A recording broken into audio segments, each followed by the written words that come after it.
Bueno, entonces, sin más, bienvenido, así sea en forma virtual a Venezuela, Otto. Aquí ya tú sabes que eres amigo, eres de la casa y bueno, estamos deseosos de oír lo que quieres compartir con nosotros en este momento. Un placer. Con ustedes, el doctor Otto González. Bueno, Orlando, muchas gracias. ¿Sí se ve la presentación y se escucha bien? Perfecto, perfecto. Bueno, lo primero que quiero, pues el honor es mío, Orlando. Eh, Como tú dices, ojalá nos podamos conocer personalmente. Independientemente de eso, pues a mí me gusta mucho ofrecer la terapia ECMO y, y pues saben que pueden contar con nosotros aquí en Chayo y conmigo personalmente para lo que necesiten. Entonces, bueno, esperemos poder cumplir con las expectativas de la charla. Eh, Voy a pensar en las dos preguntas, pero en general cuando uno va a hacer preguntas, entonces le dice al auditorio en cierto punto, es muy importante este tema o este mensaje, para que sepan de pronto las preguntas, cuáles van a ser. Bueno, nosotros, como dice Orlando, hace 15 años estamos haciendo ECMO. Actualmente ante la ELSO somos un centro de excelencia en categoría oro. El mes pasado completamos nuestro paciente número 1000. De esos hemos tenido aproximadamente 250 niños y 750 adultos. Eh, pues no tengo ningún motivo, conflicto de interés para declarar. El objetivo de esta charla es meramente educativo. El material pues lo van a ver referenciado. Con mucho gusto puedo compartir con ustedes las referencias.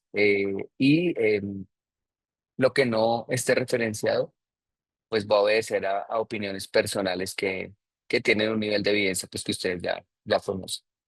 El objetivo es que tengamos una aproximación a la oxigenación por membrana extracorpórea en la población pediátrica, tener claro pues las indicaciones, las contraindicaciones y los principios fisiológicos.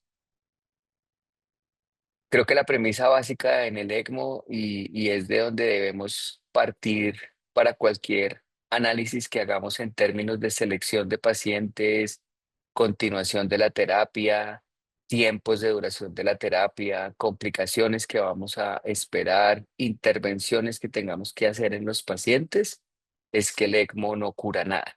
Uno con ECMO no se cura, pero si se utiliza de forma oportuna y adecuada puede salvar vidas. ¿De qué manera? Dándonos tiempo. Entonces lo que vamos a tener con la ECMO básicamente es tener tiempo para resolver los problemas de nuestros pacientes. Eh, pues esta gráfica de la ELSO, que está con datos de noviembre del 2024. Hay que aclarar pues que estos son centros que están afiliados ante ELSO y, pues de pronto una invitación a que se afilien también para que los datos de ustedes los podamos compartir a nivel global. Está desde 1990 hasta el 2023. Allí se ven dos comportamientos. Uno, el de las barras rojas, donde ustedes ven la cantidad de centros que están haciendo ECMO. Miren cómo en 1990 eran 83 centros y para el 2023 ya vamos casi en 600. Y los puntos azules son los números de casos que se han hecho en ECMO. En el 90 estábamos alrededor de 1600 y actualmente ya estamos alrededor de 20.500 casos. Estos son datos por año, para ver pues el impacto que ha tenido la terapia y el crecimiento que ha tenido la terapia. Lo que tiene que ver con la población pediátrica y neonatal. Entonces pueden ver ustedes los datos de qué tantos casos se han hecho. Mm, Vemos como en la población pediátrica pues sigue siendo todavía un poco más grande el grupo de ECMO cardíaco, pero el pulmonar y respiratorio cada vez está teniendo más espacio. Y pueden ver ustedes ahí las sobrevidas, para el pulmonar del 62% y para el cardíaco del 55%. En la población neonatal los resultados respiratorios son mejores, con una sobrevida del 72%. Los cardíacos están muy cercanos a ese 50% que tiene la población pediátrica y que tiene la población de adultos. Lo que tiene que ver con el ECMO en reanimación, que es el ECPR, pues son muchos menos casos y es donde los desenlaces son menos exitosos, con sobrevidas alrededor del 40%. Y algo que no mencionan en esta gráfica, pero que es importante para el ECMO reanimación o ECPR, es que las secuelas neurológicas pues son eh, bien prevalentes. Entonces es un programa que por lo menos para la población pediátrica aquí en Chayo no hemos considerado y creo que no vamos a considerar el del ECMO reanimación. Estos son datos de Latinoamérica hasta anoche. Ahí en la página de la ESO pues se puede filtrar por regiones. Lo que les quería mostrar acá es que las estadísticas en términos de sobrevida son muy similares a las de la ELSO. Creo que estamos haciendo unos buenos cursos de con la población latinoamericana y probablemente vamos a poder mejorar nuestros resultados en la medida que depuremos los candidatos y la manera de hacer la terapia. El objetivo principal y en lo que debemos pensar cuando hacemos ECMO es en restaurar o mantener la relación de entrega-consumo. Eh, el ECMO lo que nos va a ayudar es a optimizar esa entrega de oxígeno y nos va a dar tiempo que podemos regular el consumo tratando las patologías que llevaron a esos pacientes al cuidado intensivo y en últimas a la oxigenación por membrana extracorpórea. Entonces, no olvidar que este enfoque debe seguir siendo el que gobierne nuestra práctica en el cuidado intensivo.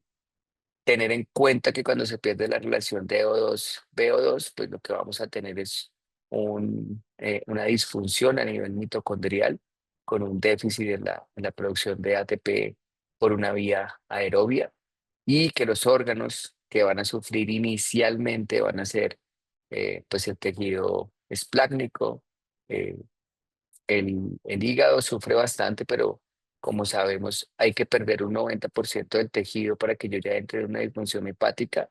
Entonces el hígado empieza a sufrir tempranamente, pero aguanta mucho tiempo antes de dañarse. La vellosidad intestinal sí sufre tempranamente y a veces nos obliga a tener que suspender la alimentación en los días iniciales. Y como sabemos, pues el que siempre se sacrifica tempranamente y nos genera problemas es el tejido renal. Tener muy presentes los conceptos de coherencia hemodinámica. Entonces, no olvidar que estos pacientes pueden estar haciendo alteraciones microhemodinámicas o microcirculatorias, pero sus signos vitales y las variables macro se ven buenas. Y entonces eso puede hacer que tardemos en darnos cuenta de lo mal que están. Yo estuve mirando pues como el programa del curso, creo que ha habido unas charlas destinadas a la canulación. En niños nuevamente pues tenemos las opciones de hacer canulaciones venoarteriales o venovenosas. Realmente la limitación de poder hacer el ECMO venovenoso en pediatría va a estar dado por la disponibilidad de cánulas, tanto para la forma de las cánulas bilumen como para usar dos cánulas. La limitante va a ser que necesitamos niños un poco grandes y vamos a hacer canulaciones, por ejemplo, femoral y yugular. Nosotros en Chayo hacemos ECMO venoso con cánulas, con dos cánulas, a partir como de los 5 años. Por debajo de esa edad no tenemos ninguna opción diferente a hacer ECMO venoarterial, así la indicación sea respiratoria. Ahora, a nivel mundial, hay cánulas bilumen incluso para recién nacidos. Entonces, a nivel mundial, desde recién nacidos, si se tienen las cánulas, se puede hacer la forma venovenosa. En general, sabemos que el ECMO cardíaco, bueno, pues uno es lo que tiene que ver con las canulaciones, hacer la venoarterial y venovenosa. Y otro concepto es si yo voy a ofrecer ECMO como soporte cardíaco o como soporte respiratorio. Si yo voy a hacer ECMO cardíaco, pues siempre necesito canulaciones venoarteriales. Las puedo hacer centrales o periféricas. Mi objetivo principal va a ser generar el descanso miocárdico, eso quiere decir retirar todos los inotrópicos y vasopresores. o dejar dosis muy bajas de un inotrópico. Y los tiempos de recuperación, pues habitualmente van a oscilar entre 1 y 2 semanas. Ya se sabe que si a la semana, máximo a los 15 días, no hay recuperación ventricular izquierda y o derecha, pues ya va a ser muy difícil encontrar esa recuperación. Para el ECMO respiratorio, pues podemos hacer canulaciones tanto venoarteriales como venovenosas, como les comenté. Si vamos a hacer venovenosas con dos cánulas o con cánulas bilumen. Y nuestro objetivo va a ser evitar la lesión pulmonar inducida por la ventilación mecánica. En ese orden de ideas, vamos a buscar una ventilación que sea dentro de los parámetros protectores o, como lo hemos empezado a hacer, intentar extubar estos pacientes mientras están en ECMO. Los tiempos de recuperación en el ECMO respiratorio pues van a ser variables y van a depender de la etiología. Eh, Nuestros pacientes con SARS-CoV-2, COVID-19, por ejemplo, que han sido tal vez los más demorados junto con adenovirus, han necesitado tiempos en ECMO hasta de 3 a 4 meses. Sincital, por ejemplo, se recupera rápido, habitualmente a la tercera semana, cuarta semana ya estamos saliendo. Hemos tenido niños con fístulas broncopleurales que han necesitado en ECMO 1 o 2 meses mientras la fístula resuelve y el parénquima pulmonar ya está en condiciones de poder funcionar sin el soporte extracorpóreo. Entonces es muy importante que tengamos estos tiempos claros y que entendamos que hay que individualizarlos. Que nosotros hagamos ECMO venoarterial o venovenoso nos va a ofrecer unas pues, ventajas y unas desventajas. En el ECMO venoarterial, pues vamos a dar el soporte cardíaco, la concentración de oxígeno en la aorta a partir del momento o del punto donde entra la cánula en sentido distal, pues va a ser muy alta y eso va a permitir una estabilización muy rápida de los pacientes. Problemas, pues cuando se hacen canulaciones carotidias, hay sitios donde hay que ligar la carótida. Las reconstrucciones carotidias, pues todavía están un poco como en duda de saber si nos ofrecen ventajas o no. Vamos a tener un flujo que no es pulsátil, que eso no es tan bueno para la circulación esplácnica que de por sí ya está sufriendo. Nos vamos a enfrentar a fenómenos de hiperoxemia que no son buenos. Hay que buscar presiones arteriales de oxígeno normales en nuestros pacientes. Como les había dicho, la cánula entrega muy bien sangre muy bien oxigenada del punto donde entra hacia adelante, pero la circulación coronaria habitualmente va a depender del ventrículo izquierdo que está recibiendo sangre de unos pulmones que pueden estar muy dañados y eso hace que la entrega de oxígeno en las coronarias no sea adecuada y pues va a tener el riesgo de generar émbolos cerebrales. En el veno venoso, pues si ustedes lo miran, básicamente las ventajas y desventajas, pues es como lo opuesto que ustedes ven en el veno arterial. Algo importante para el veno venoso es que el flujo pulmonar va a recibir sangre muy bien oxigenada y esto en condiciones de hipertensión pulmonar, por ejemplo, va a ser muy importante. La perfusión coronaria va a ser mejor y el riesgo de embolia va a ser mucho más bajo. En general, cuando tengamos indicaciones respiratorias, lo ideal es buscar canulaciones venovenosas para que tengamos eso presente. Aquí hay algo de estadísticas de lo que tiene que ver con ECMO cardíaco en población pediátrica y población neonatal. Pues digamos que en la mayoría de poblaciones, pues el porcentaje que ocupan las cardiopatías congénitas pues es bien importante, seguido de lo que tiene que ver con choque cardiogénico que puede ser secundario a sepsis, por ejemplo, a miocarditis, para que tengamos eso presente. En la actualidad se acepta, y este es un dato muy importante, que la principal indicación de ECMO cardíaco en general es la miocarditis fulminante. Y son pacientes que en general en ECMO tienen muy buenos resultados. Y si recordamos, la miocarditis fulminante a largo plazo en el grupo de las miocarditis es la que mejor pronóstico tiene en términos de recuperación de la función cardíaca. Los niños que nosotros vemos con cardiomiopatías dilatadas postvirales habitualmente son los que hicieron miocarditis subagudas, que por esa razón a veces no se diagnostican. Entonces, tener presente que en ECMO cardíaco la indicación más frecuente en la actualidad para entrar en la terapia es la miocarditis. Cuando pensamos nosotros en ECMO cardíaco, cuando la terapia convencional ha fallado, eh, ojalá el pronóstico de la cardiopatía, si es una cardiopatía congénita, tenga buen pronóstico. Y en ECMO siempre tengo que pensar, el ECMO me está dando un puente a qué, que como les decía, pues el ECMO no me va a curar nada, pero pues me va a dar tiempo.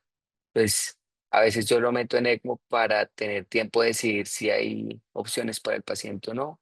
A veces yo lo tengo que meter en ECMO para trasplantarlo, para llevarlo a una asistencia y tal vez faltaría ahí la recuperación de la función cardíaca.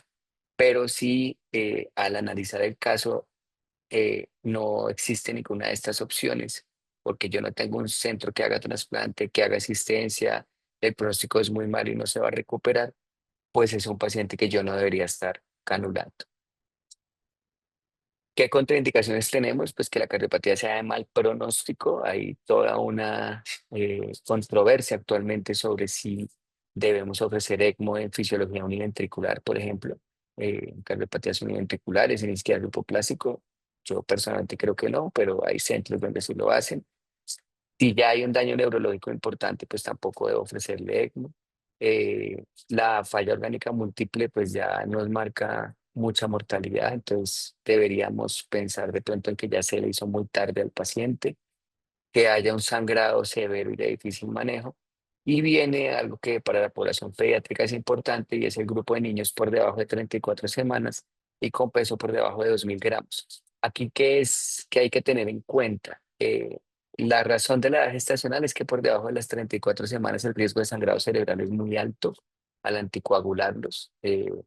Y el peso hay que mirarlo con mucho cuidado porque el peso realmente es una limitante por el tamaño de los vasos y que las cánulas más pequeñas realmente sí puedan utilizarse. Hay niños con restricción de crecimiento intrauterino que nacen de 36 semanas pero pesan 1.900, pero habitualmente tienen vasos de buen tamaño. Entonces ese de los 2.000 gramos toca mirarlo pues de acuerdo al resto de condiciones del paciente.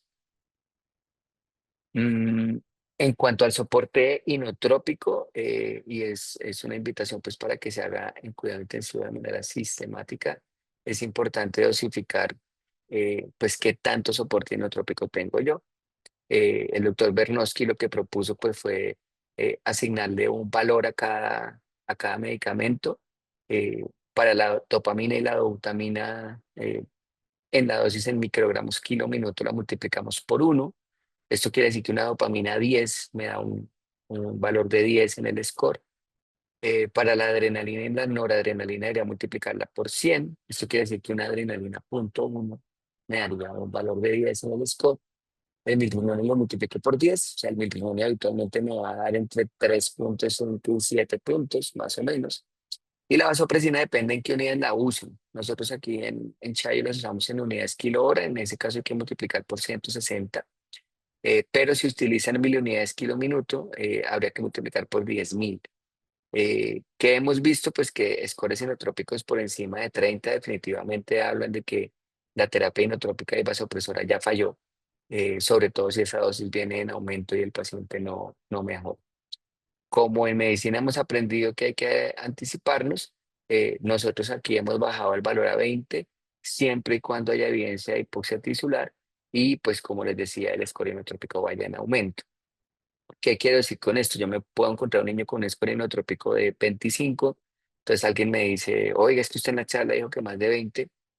Sí, pero es que anoche tenía 40 de score y el lactato viene depurando y pues, la función multiorgánica viene mejor, entonces pues de pronto nos esperamos. Pero si usted tiene 25 en un niño que esta mañana tenía 5, que tiene una miocarditis fulminante, que el lactato va para arriba, que dejó de orinar, pues de pronto debería estar pensando en meterlo en ECMO de manera eh, temprana.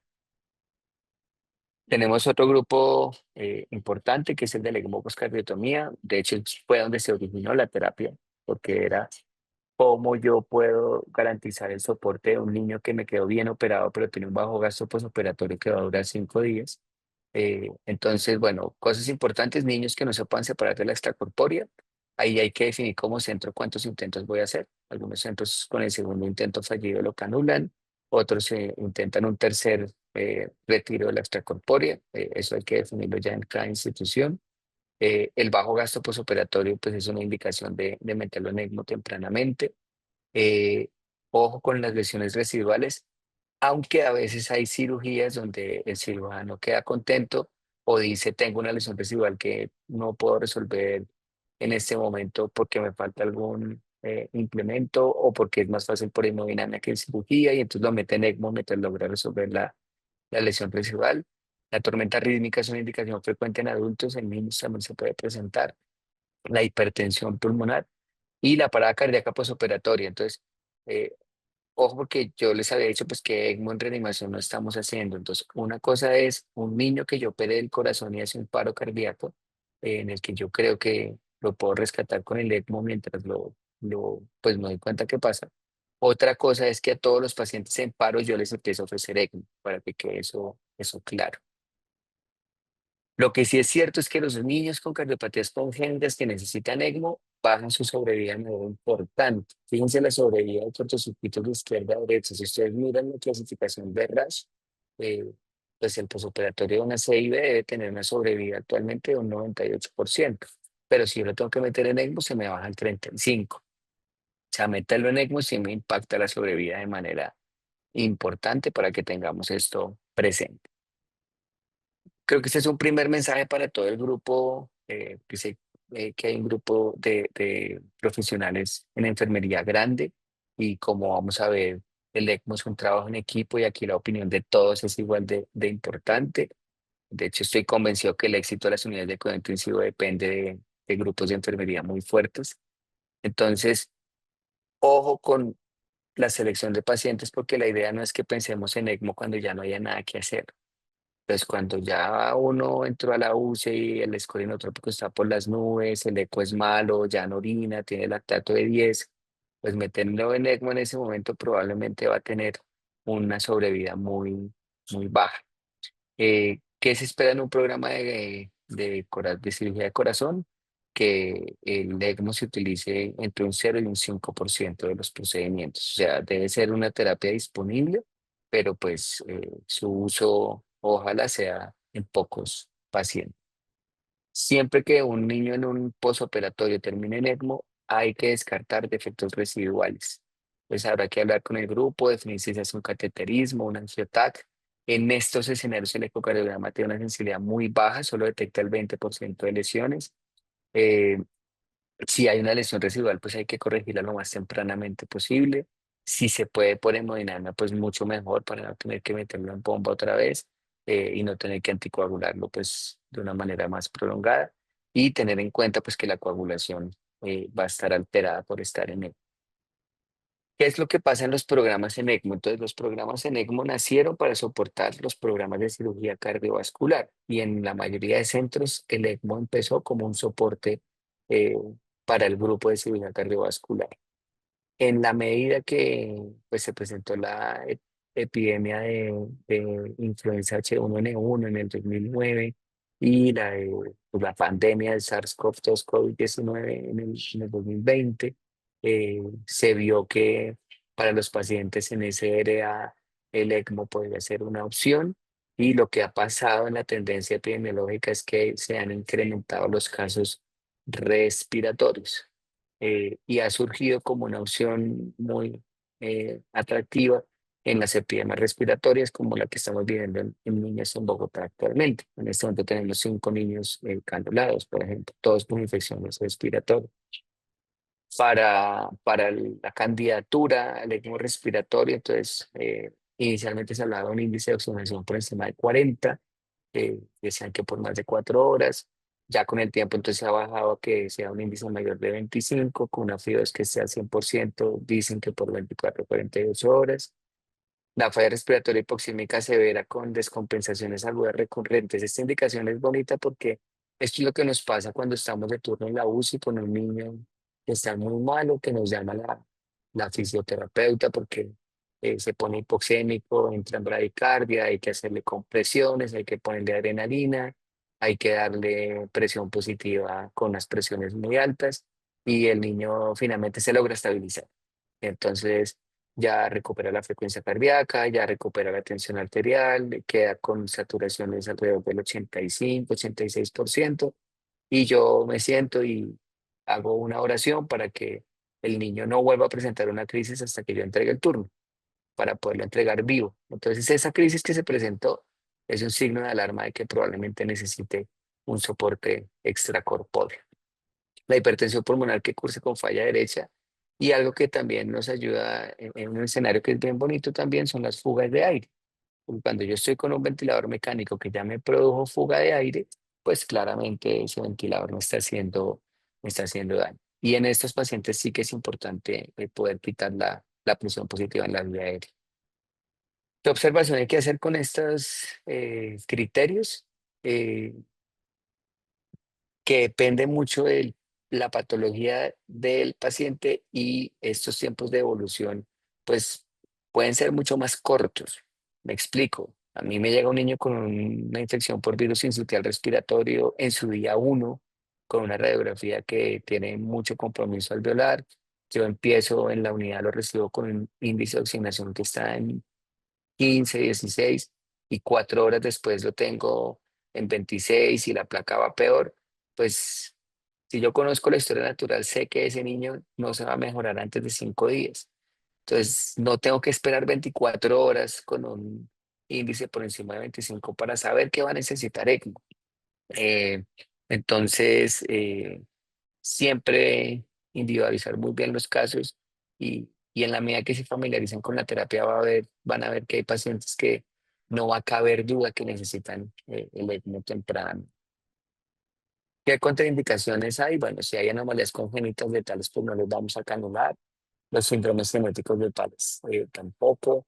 El daño cerebral irreversible. En este orden, pues se ha mencionado que los niños con hemorragia de la matriz terminal 3 o 4 pues ya no son candidatos, básicamente porque sabemos que el pronóstico neurológico no es bueno.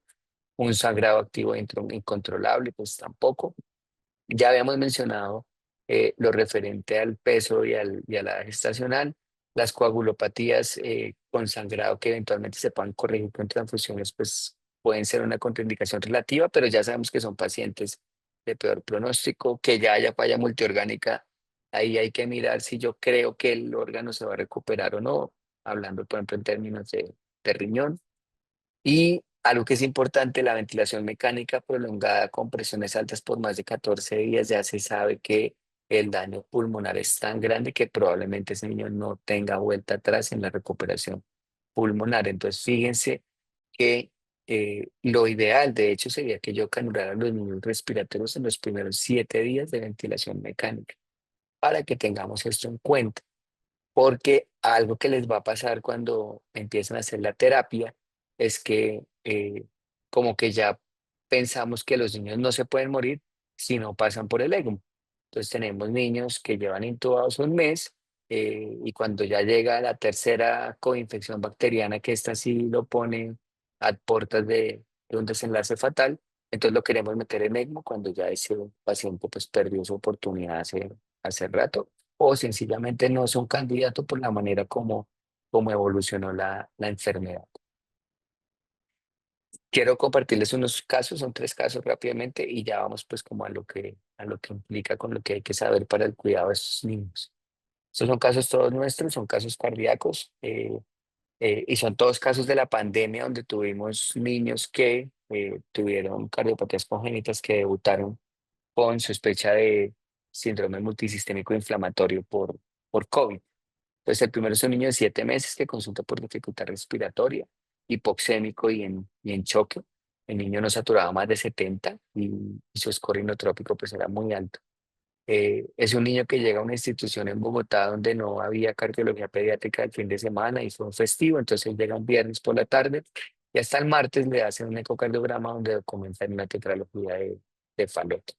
Realmente hay un niño que está en una crisis de hipoxia o hipóxica refractaria. Este era el soporte que tenía en ese momento. Eh, Fíjense que solo con adrenalina y noradrenalina ya tiene un score de 50, y la vasopresina, como les decía, multiplicándola por 10.000, pues ahí le sumo un poquito más.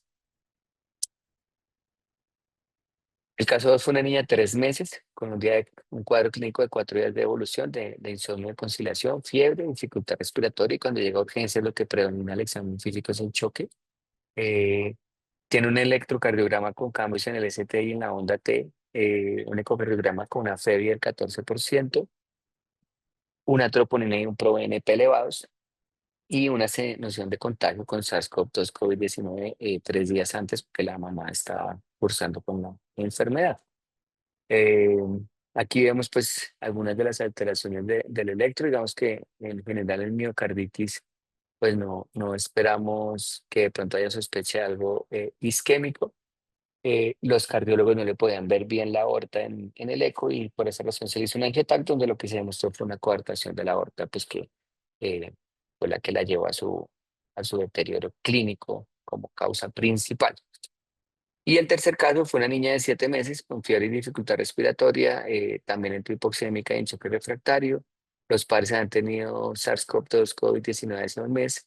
El ecocardiograma mostraba una comunicación interauricular con una hipertensión pulmonar suprasistémica y había una eco de abdomen que decía que tenía una marcada dilatación de las venas suprahepáticas. Inicialmente ellos habían achacado la hipertensión suprasistémica a la infección por COVID, pero pues digamos que el SRA no tendría por qué dar esto y al hacer una búsqueda más acuciosa se vio que esas venas suprahepáticas realmente eran un colector infracardíaco y lo que tenía este niño era un drenaje venoso anómalo pulmonar total infracardíaco, pues obstructivo. Los 3 casos se canularon en ECMO venoarterial, se estabilizaron, se hicieron las angiotomografías y pues para los últimos 2 casos y se corrigieron en las primeras 24 horas, lográndose decanular de manera exitosa los 3 casos. Entonces, cuando yo meto un grupo en ECMO, un niño en ECMO, y esta es la parte que viene importante para todo el grupo de UCI, pues voy a tener una serie de problemas. Lo primero, pues tengo que hacer una evaluación previa al ECMO, donde, como les decía, tengo que tener muy claro que pues que el niño sí tenga un pronóstico, que yo sí tenga una eh, posibilidad importante de curar la patología de base o por lo menos de controlarla para poderlo decanular. Al momento de la canulación, pues habitualmente si son niños que están en cuidado intensivo, las canulaciones las voy a tener que hacer en cuidado intensivo. A veces no los puedo llevar a salas de cirugía, entonces voy a tener que convertir mi cubículo en una pequeña sala de cirugía. Eh, los cebados del ECMO en pediatría siempre se recomienda hacerlos con glóbulos rojos porque el volumen de cebado está alrededor de 200 mililitros, entonces si yo los hago con cristaloides o con albúmina o con plasma, habitualmente voy a tener fenómenos de hemodilución bien importantes. ¿Qué fenómeno es universal al inicio de la canulación? La hipertensión arterial. Entonces los niños al principio se ponen un poquito hipovolémicos porque pues se conectan a un circuito que como les digo maneja más o menos 200 mililitros. Pero después de que ya superan la hipovolemia, porque pues lo dice el cebado con glóbulos rojos, el aumento de la poscarga es bien importante y tal vez el principal problema que tenemos en las canulaciones va a ser el del manejo de la hipertensión arterial. Casi a todos les tenemos que poner nitrógeno de sodio de manera temprana. Esto para los pacientes que tienen funciones ventriculares izquierdas conservadas. Para los niños que tienen disfunción ventricular izquierda muy severa, lo que tengo que hacer es entrar en ECMO muy despacio porque voy a poner una poscarga muy importante sobre el ventrículo izquierdo. Desde el principio voy a tener fenómenos de hemólisis, esa hemólisis pues la voy a pagar en lesión renal, a veces van a ver algo de hematuria, eh, esa hemólisis la pueden monitorizar con LDH, con bilirrubinas. Lo ideal es utilizar hemoglobinas libres y pues ahí es importante que los puntos de corte en ECMO para cada población pediátrica pues van a ser diferentes. La anticoagulación va a ser universal desde la canulación, todos los niños van a estar anticoagulados. Eh, Hay una discusión muy grande sobre si heparina es la mejor opción y pues de momento la respuesta es que sí. La opción que está surgiendo alternativa es la pivalidudina. Nosotros en Colombia no la tenemos disponible, pero pues es lo que en el mundo se está empezando a usar en los países desarrollados. Hay toda una controversia grande sobre si yo debo dejar inotrópicos a dosis bajas en los niños sin choque cardiogénico. Algunos grupos lo hacen, otros no, y eso realmente no ha mostrado diferencias en los desenlaces. O sea, si usted le deja un milrinone o una adrenalina a dosis bajita o lo deja sin nada, a la larga la recuperación cardíaca va a ser la misma.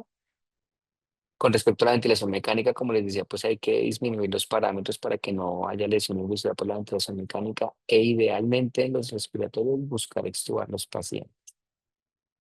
La lesión renal aguda en ECMO se va a presentar casi que en el 100% de los pacientes, lo que dice la literatura es que estamos alrededor del 95%. Entonces son niños, como todos los niños de cuidado intensivo, que van a hacer sobrecarga hídrica y que van a hacer alteración de la función renal, que van a necesitar infusiones de furosemida tempranamente y si con esto no logro resolver la sobrecarga, pues pensar de manera temprana en una terapia de reemplazo renal, que puede ser una diálisis peritoneal si es un niño pequeño o un niño que ya salió con un catéter de diálisis peritoneal de cirugía, o puede ser adaptar una terapia extracorporeal al circuito E. El soporte nutricional es fundamental y de hecho ya hay unas guías de la ELSO acerca de las recomendaciones en el soporte nutricional pediátrico en ECMO.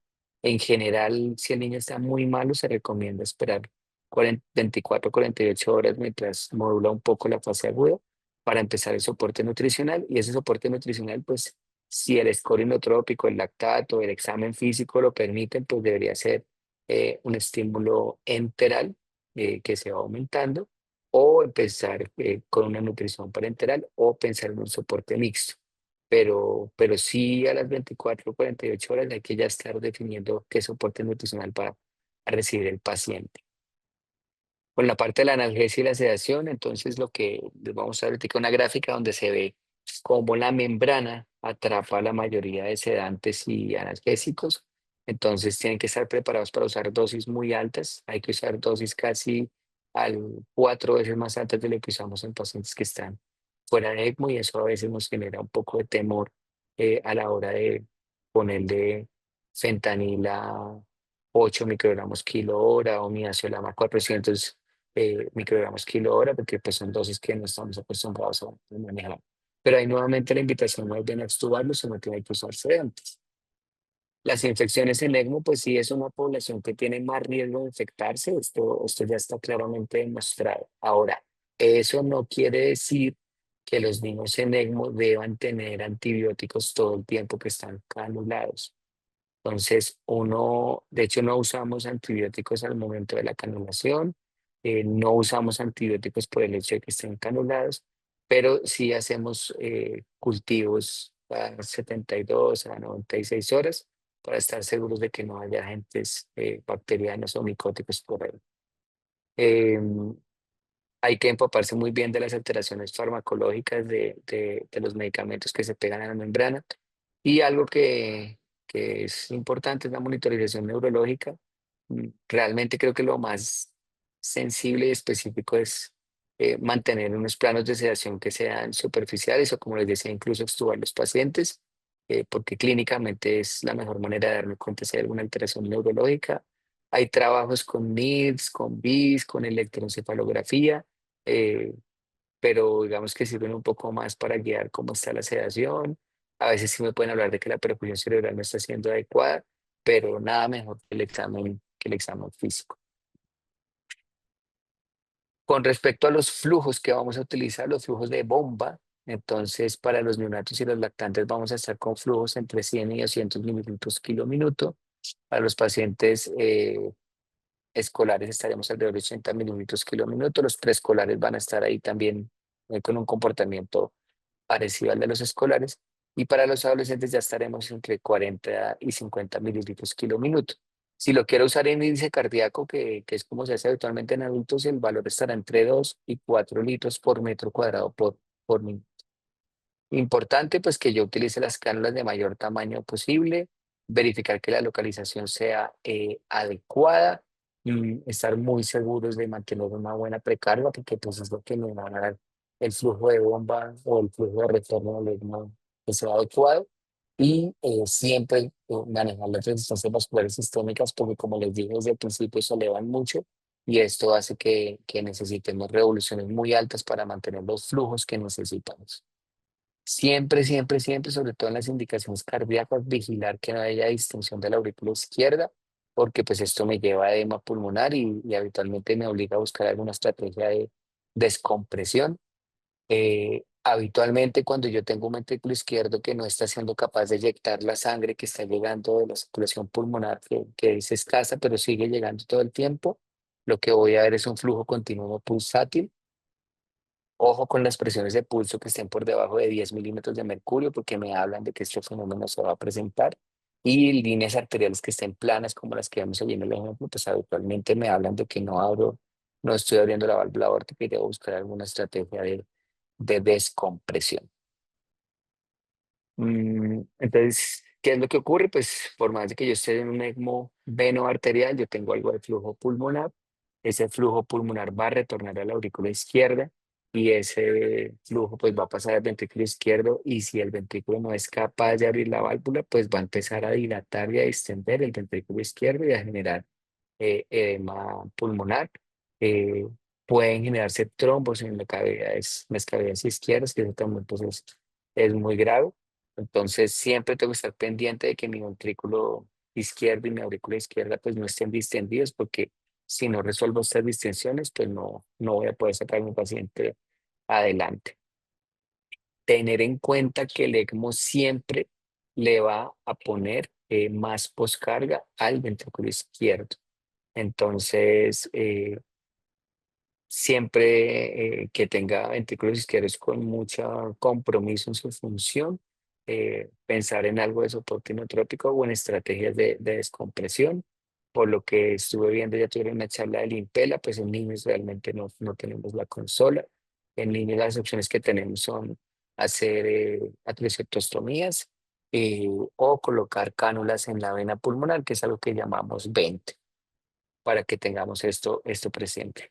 Ya el ECMO venoarterial sí le pone más poscarga al ventrículo izquierdo y es una situación que siempre tenemos que tener en cuenta. Tal vez el dolor de cabeza más grande que tenemos en ECMO es el manejo de la coagulación y la generación de trombos. Entonces, desde que uno entra en ECMO, empieza a generar trombos en la membrana y en las tubuladuras, por más anticoagulación que se use pues son sus superficies que no son endoteliales y por más biocompatibilidad que ofrezcan las casas comerciales, pues estos van a tener un límite y como les digo, pues no son el endotelio propiamente dicho. Entonces, es un dato también muy importante y es que yo voy a tener generación de fibrina dentro de la membrana y dentro de las tubuladuras en todos los pacientes. Voy a anticoagularlos, voy a manejar los flujos para tratar de que esa generación de fibrina sea lo menor posible y pues no me eche al traste la terapia. La monitorización de la coagulación, eh, pues cuando los pacientes están sangrando en ECMO, vamos a tener habitualmente pues una etiología multifactorial, porque como les digo, venimos de un paciente que está consumiendo factores de coagulación, que está consumiendo fibrina, que puede tener fenómenos de fibrinolisis. Entonces es importante el uso de la tromboelastografía rotacional en los pacientes en ECMO que estén sangrando. Tener en cuenta pues que hay tres evaluaciones, perdón, tener en cuenta que hay cuatro evaluaciones que podemos hacer en este examen. Una evaluación de la vía extrínseca, que habitualmente lo que me dice es si yo tengo coagulopatía o no. Eh, ya tengo que buscar si están los factores cuando yo veo alteraciones de la vía intrínseca del INTEN o del fibrinógeno cuando tengo alteraciones del FIBTREM. Y pues saber que a cada algoritmo le puedo sumar una curva con ácido tranexámico en caso de que sospeche fibrinolisis o con heparinasa en caso de que yo crea que la situación está originada en la sobredosificación por heparina. Con la coagulación, que es importante, el tromboelastograma tiene limitaciones en términos de las plaquetas porque pues no las está evaluando. Ahora ya vienen las nuevas generaciones de tromboelastografía rotacional donde se incluyen curvas de agregación plaquetaria y creo que allí pues vamos a poder resolver ese vacío que tiene la tromboelastografía rotacional. Este va a ser nuestro examen de rutina en los pacientes en ECMO que empiecen a sangrar. Eso es importante tenerlo en cuenta, es solo para los que empiecen a sangrar. Si el paciente no está sangrando, pues entonces eh, lo que más sigue sirviendo es el PTT con todas las limitaciones que tenga. Se busca que esté entre 1.5 y 2.5 veces el control del día. Podemos usar anti-10A buscando metas que estén entre 0.3 y 0.7. Nosotros, la verdad, cuando usamos anti-10A, eh, la mayoría de pacientes, cuando lográbamos ese 0.3, empezaban a sangrar y era por la heparina. Entonces, lo dejamos de usar y nos quedamos con el PTT.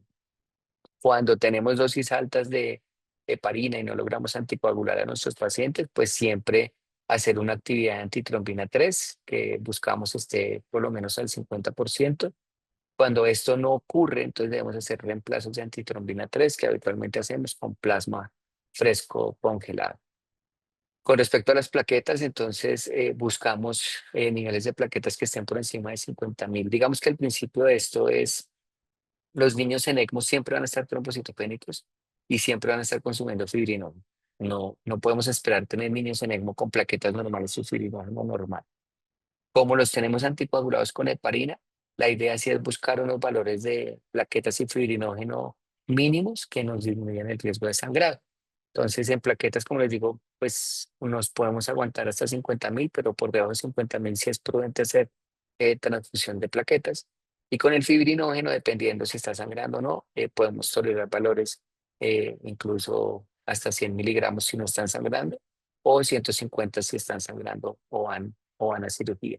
Este es un tópico que es muy importante para hablar con el grupo de anestesia y de cirugía, porque algunos pacientes en ECMO van a necesitar procedimientos estando en ECMO. Ya vimos que a veces toca operarlos de la cardiopatía congénita, los niños en hernia diafragmática va a tocar corregir la hernia, hay niños que necesitan tubos de tórax, colocación de catéter de diálisis, laparostomías, y debemos entender como grupo que no podemos esperar tener 250.000 plaquetas y 300 de fibrinógeno para operarlos, porque o si no, no nos vamos a operar en ningún momento. Tal vez la complicación más temida son las complicaciones en el sistema nervioso central. Aquí tenemos para infartos cerebrales. Fíjense, la incidencia en veno venoso alrededor del 9%, con una mortalidad del 30%, y la incidencia en veno venoso alrededor del 14%, con un 54% de mortalidad. ¿Qué le decimos nosotros a nuestros pacientes cuando empezamos la terapia? Habitualmente cuando uno mete un paciente en ECMO está pensando o tiene la sensación, y si se usan escalas de predicción de mortalidad, de que la posibilidad de morirse de esos niños va a estar cercana al 100%. La posibilidad de sobrevivir en ECMO, como ustedes vieron en las tablas iniciales, si es una indicación cardíaca está alrededor del 50%, si es una indicación respiratoria, dependiendo del germen, estaremos hablando de alrededor de un 60-70%. Nuestra sobrevida en sincitial, por ejemplo, es del 98%. Nuestra sobrevida en hipertensión pulmonar persistente al recién nacido también está alrededor del 90%, que son datos comparables con la literatura internacional. Pues, pues le dice la familia, mire, si no lo ponemos en ECMO, la posibilidad de muerte es cercana al 100%. Si lo ponemos en ECMO, vamos a bajar esa posibilidad a un 50, 60, 70, perdón, la posibilidad de morirse a un 50, 40, 30, 20, incluso 10%, pero vamos a correr un riesgo de lesión neurológica que va a estar alrededor de un 10 a un 15%.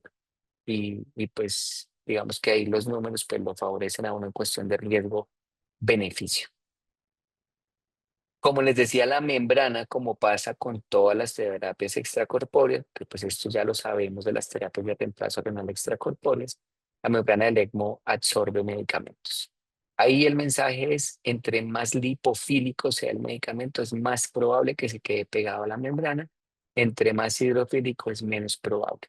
Esta gráfica que ustedes ven allí en el eje de las X, pues lo que muestra es eh, como el tiempo que ha pasado el medicamento en contacto con el ECMO, y vemos en la gráfica de la Y qué porcentaje del medicamento recupera en la medida que va pasando el tiempo. Entonces, fíjense, por ejemplo, cómo la vancomicina casi no se pierde en el ECMO, y cómo el midazolam y el fentanil se pierden casi todos. Eh, Otros antibióticos como meropenem y cefazolina pues también tienen unas buenas concentraciones, y acetaminofén y morfina están ahí como a la mitad. Entonces entender que, por ejemplo, para mi mi fentanil voy a tener que aumentar la dosis mucho, para paracetamol y morfina la voy a tener que subir, pero pues moderadamente, y que para los antibióticos habitualmente no voy a tener que hacer muchos ajustes. Esto es una evidencia que aún se está construyendo. Yo creo que con los años se van a generar unas tablas de recomendaciones de ajustes de medicamentos en ECMO, como las tenemos en las terapias de reemplazo renal. Reto grande para el grupo de enfermería, como les decía, todo lo que sea ECMO respiratorio, ojalá los podamos extubar. Extubándolos, vamos a disminuir muchísimo los requerimientos de sedación, vamos a tener menos delirium, vamos a tener menos abstinencia y, como les decía, vamos a tener la mejor evaluación neurológica posible, que es la evaluación clínica. Entonces aquí, pues, este era un pelado era un niño con una fístula broncopleural, eh, que había sido muy difícil manejar. Incluso en ECMO intentamos operarlo 2 veces y no se pudo. Hasta que lo extubamos y la fístula resolvió sola, pudimos resolver la situación. Esta nena la tuvimos en ECMO por una infección por adenovirus. Esta venda que tienes para mantener las cánulas, y de hecho en la parte de arriba, lo que pasa es que la cobija es rosada, entonces no deja ver muy bien las cánulas, pero van a ver que esto es justo antes de ir a decanularla. Estaba programada para decanularse ese día.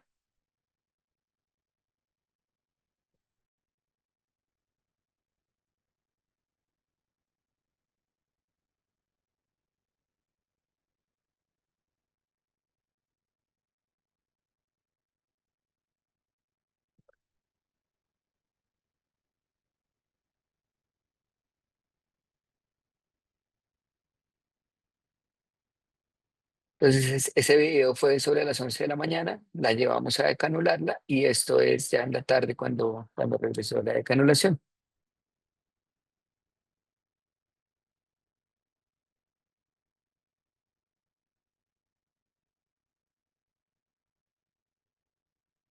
Entonces, cosas importantes, pues siempre tenemos que hablar con las familias, claramente, explicarles el pronóstico, y esta charla pues tiene que ser bien extensa al principio.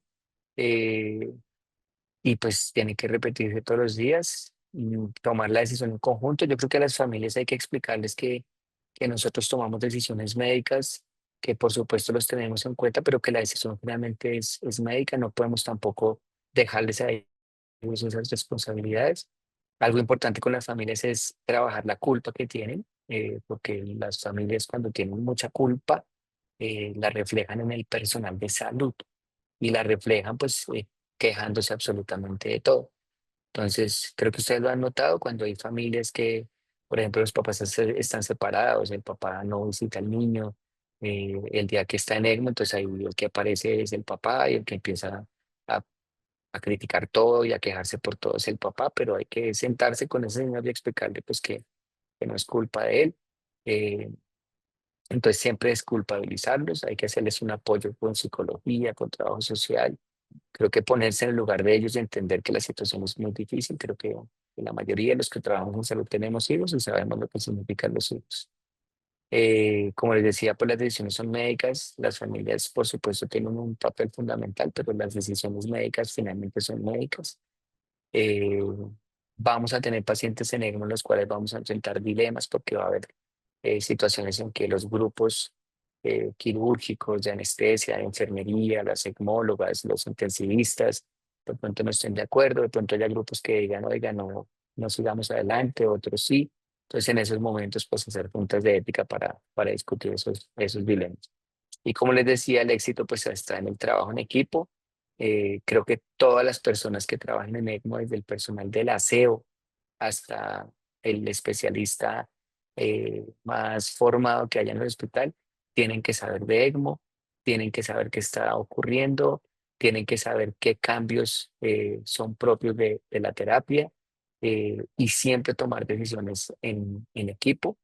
Creo que es fundamental el grupo de enfermería y el grupo de las ECMólogas, lo que son los grupos que más toca trabajar, y como médicos entender que nuestro papel va a ser un acompañamiento a, a un niño, a una familia y a un grupo de trabajadores en la salud que están poniendo lo mejor de sí todos los días para que estos niños puedan salir adelante. Esta niña es la niña de la coartación que les puse el angiotac y este es parte de nuestro grupo aquí en la clínica. Allí tienen mi correo en caso de que pues, me quieran escribir, igual a través de Orlando, lo que necesiten, pues quedo muy a sus órdenes. Muchas gracias.